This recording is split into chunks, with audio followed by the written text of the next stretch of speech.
Medical marijuana.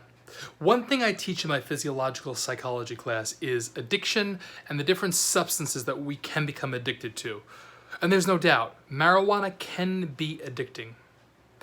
Also, marijuana for adolescents, people that are in development, and adolescents can range anywhere from about 13 years of age to 25, some people even say 30, 35 years of age, but definitely from the period of about, let's say, 15 to 25.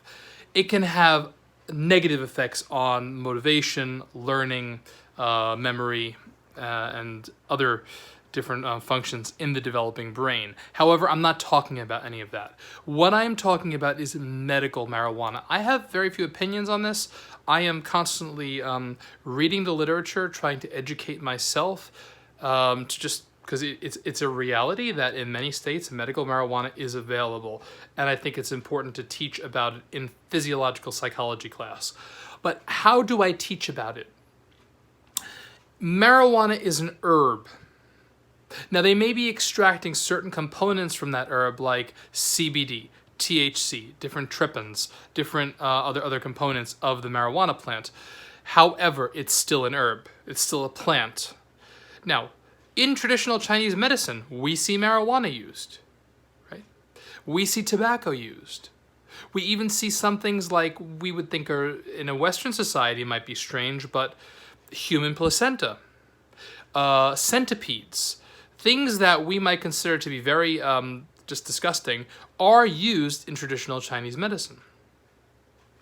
Now, we could call, but most of Chinese medicine is plant herbal medicine.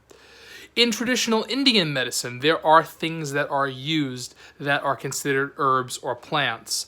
There are many forms of traditional Indian medicine. The best known one is Ayurveda. There is a Tamil city tradition. There's many different traditions of traditional herbal Indian medicine or traditional Indian medicine that goes back thousands of years. Rubies, sapphires are sometimes crushed up and used as medicines in some systems of traditional Indian medicine. Okay, these seeds that come from these very small fruit called rudraksha are also used in traditional Indian medicine. Now, in many of these systems, like Chinese medicine, like Indian medicine, like Tibetan medicine, there are tonics. These are herbs that a lot of people take in the population. You may have been to a Chinese medicine store. If you haven't, go to one. Especially if you're my student, then you're in New York and you have no excuse because there are tons and tons of places where you can do this. But go to a Chinese medicine store, you'll see a lot of ginseng products for sale. That's considered a tonic or just an overall booster of energy and well-being and vitality. There are many of those in Indian medicine as well. One is holy basil or tulsi, Tulsi, and you'll see tulsi products, tulsi teas available in the market today. Now, some herbs are used so ubiquitously or just throughout the whole system of traditional medicine. They are sometimes called adaptogenic herbs, herbs that can adapt to any particular problem. So if you have fatigue, they'll be good for fatigue. If you can't sleep, they'll be good to bring you to sleep. That is an interesting category of herbs to me. I'm not an herbalist, but I certainly am interested in the subject. So adaptogenic herbs are found in almost all traditional healing systems. And I think this is a way we can at least understand medical use of marijuana. Because what you'll see, or what I've seen, is that especially some websites will say, oh, marijuana cures everything from ADHD to sleeplessness to sleep disorders to it'll put you to sleep, it'll get you up from sleep, it'll help you focus, it'll take you out of focus, it'll help you be creative, it'll reduce your creativity. Every problem you have, some marijuana strain or component is going to cure. And critics might go, well, that's just weird, and that can't be true. Well, I don't know. But if you look at marijuana as an adaptogenic herb, like you have in Chinese medicine with ginseng, there's another herb in Chinese medicine, He. It's a very dangerous herb. It can cause kidney and liver failure, but it's sold legally here in the United States. I've taken it for years, and I'm under medical supervision to take it.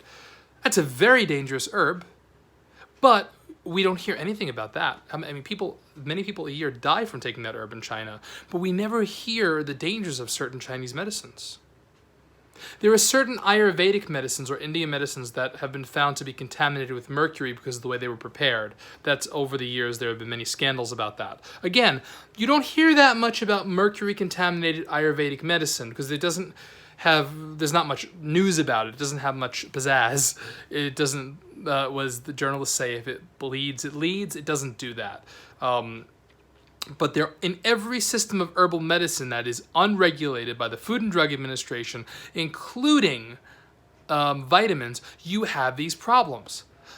Gary Knoll, you may know him. He is he's a health guru. I don't know. I think he's largely been discredited by now. But he had his own herb supplements, and he had these supplements that contain vitamin D, and they contain toxic levels of vitamin D that actually poisoned him. Again, that doesn't really make front page news. It was newsworthy at the time, but it didn't make front page news. Okay? Gary Knoll also is an AIDS denialist, which, I mean, come on, really. That's just murder to me. But again, doesn't make front page news. But when it comes to medical marijuana, because it has associations with getting high or psychotropic effects, meaning it causes you to, think strange thoughts, paranoia, whatever. It's such a charged issue.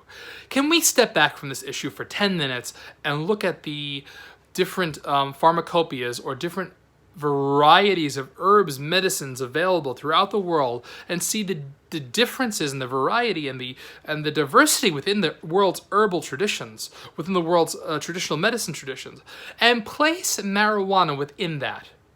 I'd say this in class, like the bricks behind me. If each brick was divided into 4 and contained 4 little components for different herbs that were available, let's say in Chinese medicine, you'd be able to cover that back wall in my whole apartment with different herbs that are used. So why are we focusing on one herb? Why are we only focusing on one herbal supplement and pointing it out as being special?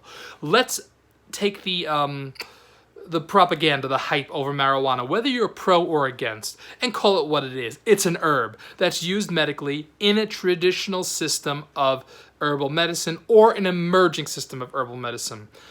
If you look at that as a nothing more, nothing less issue, it really makes it a neutral issue from which you can have a educated, civil debate. That's my own opinion, but I believe I teach that in a responsible way that is not too biased either for or against. Maybe you can't tell if I'm for or against it right now, because I don't really even know often if what I'm for or against with this topic. Okay, that's all for now. Bye-bye.